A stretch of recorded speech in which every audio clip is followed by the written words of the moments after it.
يا رب يسألك الخلاص. السلام علیکم ورحمۃ اللہ وبرکاتہ. بحیثیت ایک طالب علم ہونے کے اپنے طلباء ساتھیوں سے چند گزارشات کرنا چاہوں گا. دیکھیے، ہمارا تعلیمی سلسلہ بچپن سے شروع ہوتا ہے اور عین جوانی تک چلتا رہتا ہے. اگر ہم غور کریں تو ہماری زندگی کے وہ ایام کہ جن ایام کے اندر کوئی بھی انسان خود کو بناتا اور سنوارتا ہے، یعنی جن ایام کے اندر کوئی بھی انسان علوم سے خود کو آراستہ کرتا ہے، یا جن ایام کے اندر کوئی بھی انسان اپنی اخلاقی، نظریاتی اور فکری تربیت کرتا ہے، یا جن ایام کے اندر کوئی بھی انسان مستقبل کے مقاصد طے کر کے ان مقاصد کے لیے خود کو تیار کرتا ہے، ہم وہ ایام تعلیمی سفر اور اپنے تعلیمی اداروں کے اندر گزارتے ہیں. اور یہی ہمارے وہ ایام ہوتے ہیں کہ جن ایام میں ہم نے بننا اور سنورنا ہوتا ہے. اگر آج ہم خود سے سوال کریں کہ کیا وہ ایام جو ہم تعلیمی سفر اور تعلیمی اداروں کے اندر گزارتے ہیں، کیا وہ ایام ہم کما حق گزارتے ہیں، تو جواب نہیں میں آئے گا. اس لیے کہ ہماری ایک بہت بڑی تعداد ایسی ہوتی ہے کہ جو اس قیمتی زمانے کو لات شعوری اور بے پرواہی کے اندر گزار دیتی ہے، جہاں ان کی اور بہت سی وجوہات ہوتی ہیں. مثلا ان کا ذوق نہیں ہوتا یا ان کی صحیح رہنمائی نہیں کی جاتی.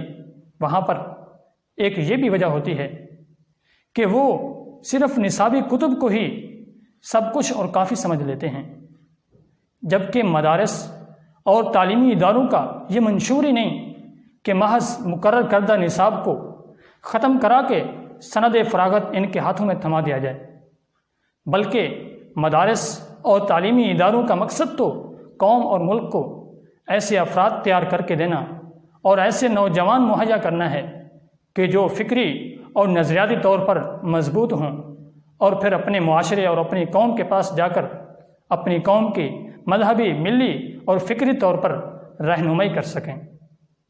جبکہ اگر آج ہم خود کو دیکھیں تو ہم اس مقصد کے لیے کیا تیار ہو رہے ہیں یا نہیں؟ کیا ہم اس مقصد کے لیے خود کو تیار کر رہے ہیں یا نہیں؟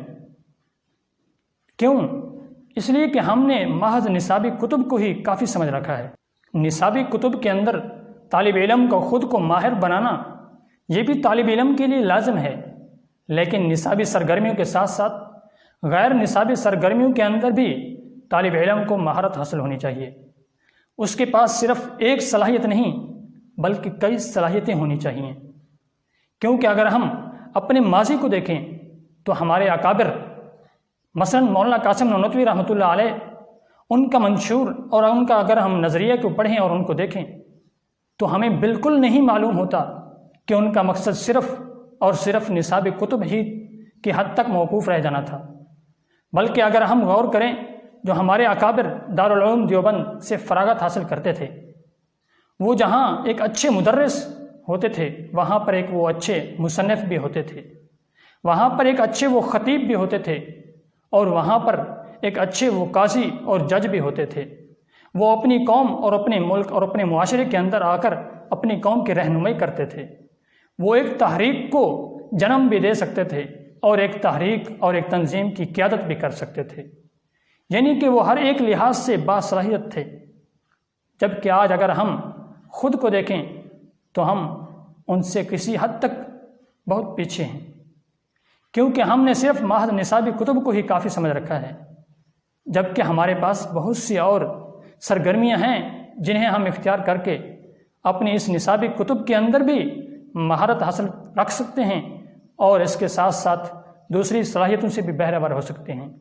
مثلا اگر میں ذکر کرتا جاؤں کہ مدارس کے طلباء کے لیے اور اسی طرح سکول اور کالج کے طلباء کے لیے، خصوصاً زمانہ طالب علمی کے اندر جہاں نصابی کتب کے اندر مہارت لازم ہے، وہاں پر انہیں یہ بھی دیکھنا چاہیے کہ وہ اپنے زمانہ طالب علمی کے اندر اپنا اظہار ما فی الضمیر صحیح طریقے سے کر سکیں. یعنی اگر کسی کو کوئی بات سمجھانی اور بتانی ہو تو اس کا اظہار ما فی الضمیر ایسا ہونا چاہیے کہ اس سے دوسرا سمجھنے والا متاثر ہو. یعنی پھر وہ اپنا اظہار ما فی الضمیر بھی ایسے طریقے سے کرے، یا پھر وہ اپنی زبان کے ذریعے کر سکتا ہے یا پھر اپنے ہاتھ کے ذریعے کر سکتا ہے. یعنی یا پھر تقریر کا فن یا پھر تحریر کا فن اسے آنا چاہیے. یہ وہ مہارت ہوتی ہے کہ جس سے انسان کو اندر نصابی کتب کے اندر بھی مہارت حاصل رکھتی ہے اور اس کے بعد اس کے مستقبل کے لیے بھی اس کو تیار کرتی ہے۔ اسی طرح نصابی کتب پر مہارت کے ساتھ ساتھ ہمارے اندر خارجی مطالعے کا بھی ذوق ہونا چاہیے۔ آج اگر ہم خود کو دیکھیں تو ہمارے اندر خارجی مطالعے کا ذوق نہیں رہا۔ یہی وجہ ہے کہ آج ہمیں اپنی تاریخ معلوم نہیں، آج ہمیں معلوم نہیں کہ ہمارے اکابر نے کون کون سے کارنامے سر انجام دیے، آج ہمیں معلوم نہیں کہ ہماری تاریخ ہم سے کیا مطالبات رکھتی ہے اور ہمیں اپنے مستقبل کے لیے اپنی ماضی کو دیکھ کر کیا کیا کرنا ہے۔ یہی وجہ ہے کہ آج ہم پستی کا شکار ہوتے جا رہے ہیں۔ اس لیے نصابی کتب پر مہارت کے ساتھ ساتھ ایک طالب علم کو خارجی مطالعے کا بھی ذوق رکھنا چاہیے۔ روزمرہ کے طور پر تھوڑا سا ہی لیکن لازمی ہونا چاہیے۔